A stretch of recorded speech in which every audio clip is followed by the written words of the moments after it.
All right, beginning with West Asia, Hamas has submitted a list of hostages that it proposes to free in the first stage of a ceasefire deal with Israel. And this is in addition to a list of Palestinian security prisoners held by Israel that Hamas wants in return.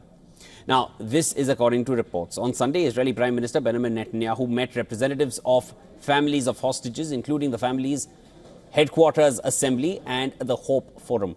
For more than a year, waves of negotiations have stalled and they have failed to reach any kind of agreement to return the hostages still held captive in Gaza. After 105 of the hostages were released in a week-long truce which took place in November of last year.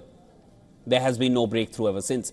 Now, during the meeting, Netanyahu stressed that the recent developments in West Asia, including the fall of the Assad regime in Syria, that it would help advance a deal to bring back the hostages. Now, this is a day after the armed wing of Hamas, the Al-Qassam brigades, released a video of an Israeli hostage held in the Gaza Strip. Now, this was a 3.5-minute undated video, which the AFP has not been able to verify. In this video, Matan Zangokar said that he has been in captivity for more than 420 days and called for public pressure on the Israeli government to secure the release of all captives still held in Gaza.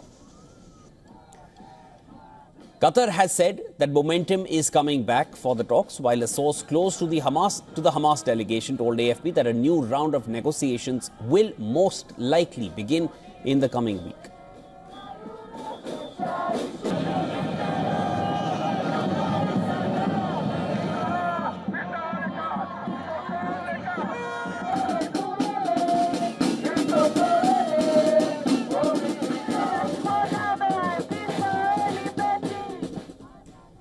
Now, amidst all these developments, Israel continues to pound the Gaza Strip. At least 16 Palestinians were killed in separate attacks in the central part of the enclave. 5 members of one family, including children, were killed in an attack on a camp for displaced people in Deir al-Balah in the early hours of Sunday. Then, later the same day, at least 11 people were killed in an air attack on a residential house in Al-Burej camp. The situation is no different in Lebanon.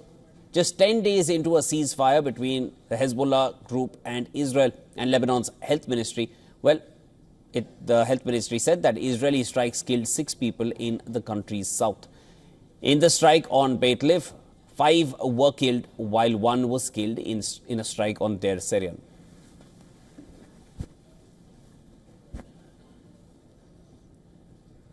All right, for more on this, our correspondent Jody Cohen has sent us this report from Ra'anana, Israel. Prime Minister Netanyahu said the fall of Assad presents dangers and opportunities. So firstly, the dangers. He suggested Israel's priority is to protect its border in the face of potential chaos in Syria. Israel coordinated with the UN to bolster defences in the buffer zone and took over the Syrian side of Mount Hermon. Israel has also been striking advanced weaponry in Syria, which it doesn't want to fall into hostile hands, including Hezbollah. Secondly, the opportunities. Netanyahu said the Assad regime was central to Iran's axis of evil. With him gone, Iran has been weakened, losing its smuggling routes through Syria to Hezbollah.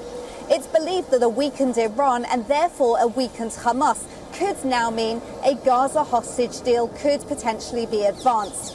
Hamas has presented a list of hostages it's willing to release as part of a deal, and Israel could send a delegation to Cairo in the coming days for talks. This is Jody Cohen for WION World is One.